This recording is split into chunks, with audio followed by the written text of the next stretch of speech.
We've been talking about what's been going on in the markets here. I think, take a look at EM was hit overnight. Japan all but shrugged and lost all of its gains for 2018. Does this market sell-off have legs, do you think, in terms of the durability of it? What's your take? Well, I think that the markets for some time have been quite disconnected with some of the political risk involved. The concern about the rise in interest rates have been around for a long time, but it's never happened, or it's been happening, but at a very gradual level. I think the recent surge in the 10-year U.S. Treasury rate really was the big catalyst, I think, that woke up the market players that indeed we should be expecting interest rates to rise, and that should cause a correction in the markets as we're now seeing. Now, having said that, I think the underlying economic environment is still very constructive. I mean, if you look around the world, whether it's in the U.S., in Europe, and right here in Asia, you still see very robust economies that are expected to continue to grow. So it's got legs to, it's got a lot of legs to keep the run on the equity markets and financial markets. I think what you're seeing now is a pause to digest the rise in interest rates. Are you seeing actually a shift, though, fundamentally, when it comes to inflation? We've seen real yields picking up right now, oil prices as well, inflation expectations. Or is this inflation concern a bit overblown at the moment? No, I think inflation concern is a real thing. You've got the tax cuts in the U.S., and that's going to put money into the system. The central banks around the world are beginning to unwind many of the QE measures that have been taken over the years. And I think it's a very healthy development so that the markets will get back to a level that will be stable. As I mentioned, it's being offset by the positive economic environment, which is a good thing. So you've got a good balance of very positive catalyst to keep the markets going, but also reason to pause and make sure that the valuations are in the right places. Having said that, I mean, we see this kind of rise in global yields. Today could be taking a bit of a breather. Exports also, I guess, facing some headwinds here in emerging markets, given the trade tensions that we've seen between U.S. and China. Of course, also the Trump administration talking down a dollar at the moment. I mean, how vulnerable is Malaysia, Southeast Asia to some of these external challenges that we're seeing? Well, I think the biggest concern I would have would be potential trade war, particularly between the U.S. and China.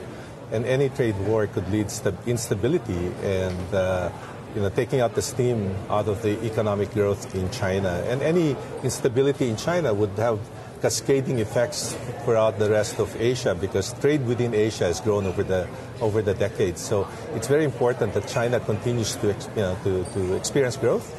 That is our house call at Credit Suisse. We would be expecting Asia to grow at 6%, China at 6.5%, India at 7.5%. And I think there are good reasons to continue to expect that. When you look at China, for example, the consumer confidence is growing. And I think that as China is shifting from being an export, investment-led economy to a domestic, service-oriented, consumer-oriented growth, I think that is good not only for the region but for the world. But these trade wars are certainly creating a lot of noises, for concern. Yeah, given the export linkages that Southeast Asia does have with the U.S. in particular, I mean, how do you mitigate through these kind of trade tensions, these tit-for-tats that we've seen between the U.S. when it was slapping tariffs on solar panels and washing machines, and China this week, probing these grain imports as well? I mean, how does EM actually deal with all this? Well, first of all, you would hope that, more sober thinking, amongst the political leaders will recognize that trade wars don't really help anyone. And I believe that will be the case. I think this trade war is a concern, but I don't think it's going to materialize. And that's why you're seeing export growth. I mean, if you look at semiconductors in Korea, semiconductors in Singapore, I think you're seeing a lot of good growth, and that's stemming from growth that's coming from different sectors, particularly technology. So I think there are compensating factors that will provide, again, a positive momentum. Markets have largely overlooked the political risk that we have seen, whether it is in the U.S. or Europe as well. But Southeast Asia in particular, 2018 is going to be a big one, with elections in Cambodia, Thailand, Indonesia, and right here in Malaysia. Can we actually overlook and ignore what is going to be happening here politically? Well, I think there's certainly a political uncertainty because of the elections that you mentioned. And although there are strong beliefs that there will not be too many surprises in some of these election exercises that we're seeing. So it may be business as usual, and no need to create unnecessary tension. Again, underpinning these political events is strong economies. You see that even in the Philippines, which has been enjoying very strong growth, and now they're talking about federalism, changing government, and so on. But it's not affecting the market; it's not affecting the economy, and that could very well be the same in the other Southeast Asian economies.